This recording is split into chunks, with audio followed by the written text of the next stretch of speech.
Okay, welcome back to my channel mga tol. Magka-top up tayo ngayon ng coolant dito sa ADB ko. After ko kasi mag long ride nun sa Alaminos City, Pangasinan, napansin ko lang na nasa lower level na yung coolant nitong ADB ko. Bali, tatop up lang tayo, dagdag lang tayo, iangat lang natin siya sa upper level. Bali, ang gagamitin natin mga tol, itong Honda All Season Premix Coolant Type 1. Ito kasi yung recommended sa manual ng ADB. Bali, ito talaga naka-design talaga siya para sa Honda. Ayan, top up na tayo. Ayan mga tol, mapapansin nyo, wala na halos siya sa lower level. Talagang bagsak yung coolant niya. Siguro sumipsip tong radiator niya, napunta na lahat doon. Kaya kailangan tayo mag-top up ngayon para umangat ulit siya sa upper level dito sa guhit na to. Ayan mga tol, pakita ko sa inyo paano mag-top up. Bale, ito mga tol, ang una natin tatanggalin itong goma na to. Pero bago natin tanggalin, linisin muna natin para hindi pasukin yung yung mismong niya, tangke ng lagayan ng coolant.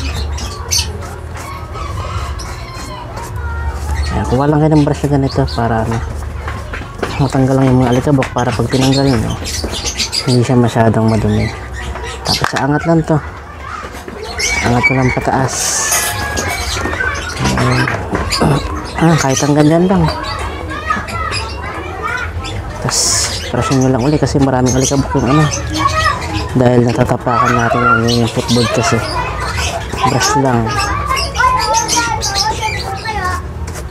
Tapos kung mapapansin nyo, ito yan, ito mismo, dito mismo yung yung tangke ng coolant niya, yung pwede natin pag-top-upan. Iangat lang natin to, gamit lang siguro kayo ng ng flat screw. Gamit lang kayo ng flat screw. Ito, meron naman siyang uka dyan. Ayan, may mapansin niya, may uka siya dyan. Ayan, dyan nyo lang ikot tapat yung flat screw nyo, angat nyo lang, tanggalin ng yan, mabilis lang siya matanggal. Ayun, pag naangat nyo ng ganun, gali na yan kasi nakakapit lang yan sa dalawang ipin niya. Mas matanggal na, makikita nyo na ma-access na yan. Ayan, ito yung takip ng sa coolant niya. Ayan, makikita nyo. Ayan yung pinakatakip ng coolant. Umarasin nyo lang ulit, linisin nyo lang para malinis, hindi malikabukan pa nagsalin na kayo mamaya. Nagsalin tayo mamaya, malinis siya, hindi siya malikabukan. Ayan.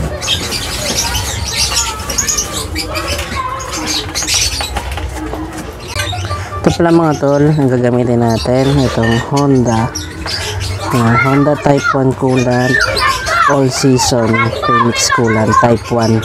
Ayan, yan yung recommended sa mga Honda unit natin. Mapansin nyo rin sa likod, dito expiry date nya. Ayan. Tapos mapansin nyo na ito, should change coolant every 40,000 kilometers or 2 years. Ibig sabihin nung kapalit tayo ng coolant, kasama yun nandito sa sa may radiator nya, kasama yan, lilinisin lahat, palit, bali bago yun. Tapos ito naman, after turning on the bottle, ito, pag binuksan na natin itong takip, ayan, it should be used within 9 months. Ibig sabihin itong 1 liter na to, 1 liter na coolant, dapat makonsume sa after 9 months pagkabukas natin itong kasi pagka hindi natin siya na-consume, hindi na siya pwede gamitin. Siguro yun yung pinaka-expiry niya pag nabuksan tong coolant na to. Kaya top up lang naman tayo, pero hindi agad maubos to kasi pa konti-konti lang naman yan, hindi naman nag-uubos ng coolant ang mga unit. Konti-konti lang nababawas dyan kada gamit, siguro ganun. Ayan, top up muna tayo. Ito mga tol, pansin nyo, ito yung tatanggalin natin takip. Brushing ko muna para malinis yung Ngayon, pag natanggal na natin to, makikita nyo na yung coolant. Ayan, may laman pa siyang konti. Gamit lang kayo ng ganito, embudo, para hindi kayo mahirapan magsalit. Gamit lang kayo yan, itutusok nyo lang dyan. Ayan, tapos saka natin lagyan ng coolant. Ayan, sealed siya. Mapapansin nyo, sealed. Ayan, bali binatasan ko lang siya ng maliit. Salin na natin. Make sure lang na nakatapat sa butas para dito mapon. Sayang Tapos makikita natin dito yung mismo upper level. May papakita ko sa inyo. Tataas lang natin siya ng konti ron.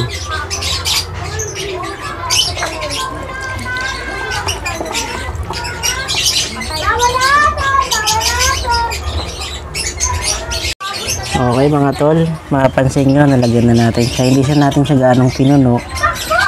Ayan andun na sa mismong tip ng ng dulo ng niya. Para hindi siya mag-overflow siguro kasi nakalagay na meron naman dito siya indicator sa ibaba, sa ilalim. Pag na-reach na yung upper level, okay na yun. Hindi na natin siyang kailangan sagad ng sobra. Ayan, tapos make sure lang natin na na malinis ang takip, itong takip na to, tapos takpan na natin siya. Ayan, meron naman siyang hose dito. Ayan, makapansin yung hose na yan. Sa overflow siguro yan, pag sobrang puno yung nalagay nyo, ayan, pwedeng din naman lumabas yung nyo. Kaya hindi rin kayo mga problema. Ayan, linisin ko lang yung takip, tapos takpan na natin.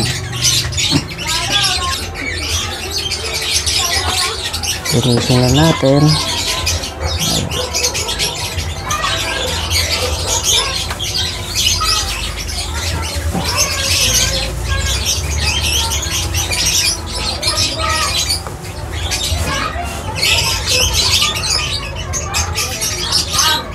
Tapos guys, make sure nyo lang na sealed tong goma para hindi pasukin ng mga dumi ganyan. Tapos kung sakali pasukin ng tubig, ayan, make sure nyo lang yung goma nakaseal talaga siya, maayos yung pagkakatakip nyo. Tapos balik nyo lang ulit yung takip. Ito yung takip nya, ganun lang, yung paano siya tinanggal, ganun din nyo siya ibabalik. Ayan, unahin nyo yung side na yun, ayan, tapos diin nyo lang, ayan, pag tumunog lock na yun.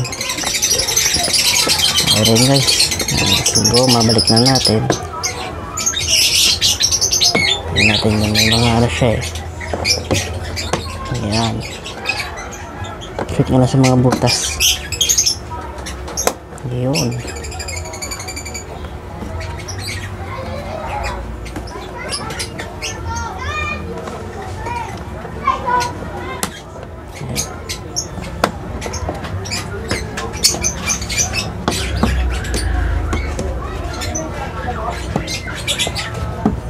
Ayan, okay na guys. Ito pala guys, mapapansin nyo, ayan, meron na siya, nakargaan na natin. Lumpas pa sa upper level, ayan, check nyo, ayan, meron na siya, compare nyo kanina, halos wala siyang laman. Kaya yan, mas okay siya pag ganyan, meron naman na siya. Ayun lang guys, simple na maglagay. Ganun lang, check na lang yun sa inyo kung nasa lower level na, top up lang kayo ng coolant. Ayun guys, bali nakita niya kung paano mag-top up ng coolant sa EV natin. Simple lang, napakadali lang. Bali, check nyo na rin sa inyo kung sakaling lower level na mag-add lang kayo ng konti, walang problema yan. Para laging fully maintained ang unit natin. Ayun, ride lagi sa inyo guys. Salamat sa panonood.